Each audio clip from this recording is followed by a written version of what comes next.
Il y a de nombreuses odeurs qui existent et qui nous stimulent au quotidien. Évidemment, elles sont différentes si on habite à la campagne ou à la ville. Là, on va avoir des expériences sensorielles qui seront opposées.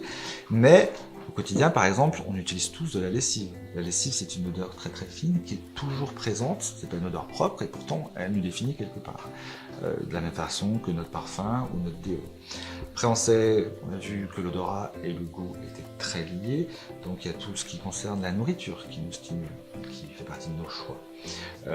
Il y a la maison, les pièces à vivre, que ce soit la pièce, la chambre, le salon, ou les moyens de transport, notre propre voiture, ou notre bureau de travail. On n'est pas obligé de subir l'odeur de ces pièces. On peut les modifier, voire en prendre possession et parfumer comme on en a envie. L'impact que ça a sur nous, l'impact c'est que c'est une expérience sensorielle. Donc ça peut apporter du plaisir ou du déplaisir. Donc si c'est un déplaisir, ça nous permet d'étayer nos choix. Et quand on a un plaisir, ça va orienter nos choix dans la société de consommation pour qu'on puisse parfumer ou consommer. On va aller vers ce qu'on aime, tout simplement. On peut parler aussi des rapports sociaux. L'odeur de chacun ou l'odeur des autres va nous permettre de s'insérer sur un plan social. Ça va moduler nos rapports aux autres, ça va aussi moduler notre rapport à l'autre. Quand je dis l'autre, c'est l'être choisi, le partenaire, que ce soit juste au quotidien ou dans l'alchimie sexuelle. Ça, c'est très important.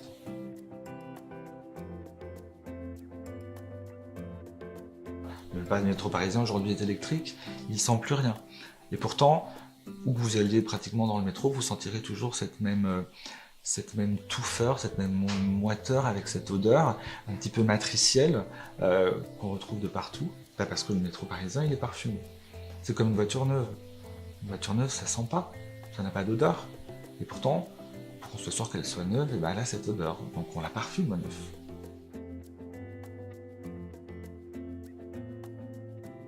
L'intérêt aujourd'hui à développer notre odorat, pour moi c'est important, c'est primordial. C'est au cœur de nos vies, c'est au cœur de nos choix, donc il est important d'avoir un bon odorat pour pouvoir, de façon active, participer à nos choix sensoriels.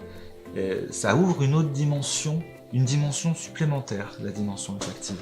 Tout le monde l'a, mais des fois on n'en a pas conscience.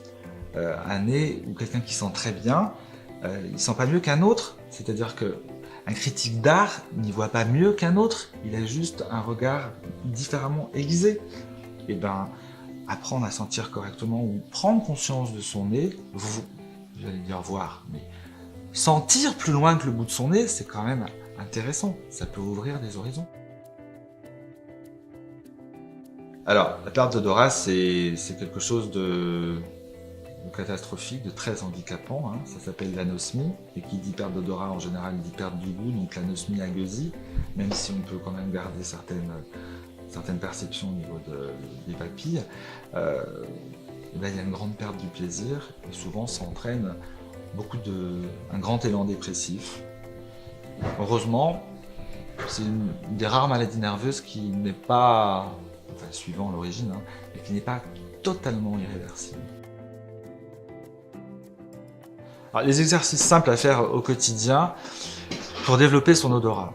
Déjà, il faut faire attention. Je sais pas, quand on cuisine, aller soulever la casserole, le couvert de la casserole plus souvent, aller mettre son nez dans la casserole, aller mettre son nez dans le frigo, faire le marché, renifler les légumes, renifler les fruits, s'amuser avec les zestes de l'orange auprès d'une bougie pour en enlever l'huile essentielle.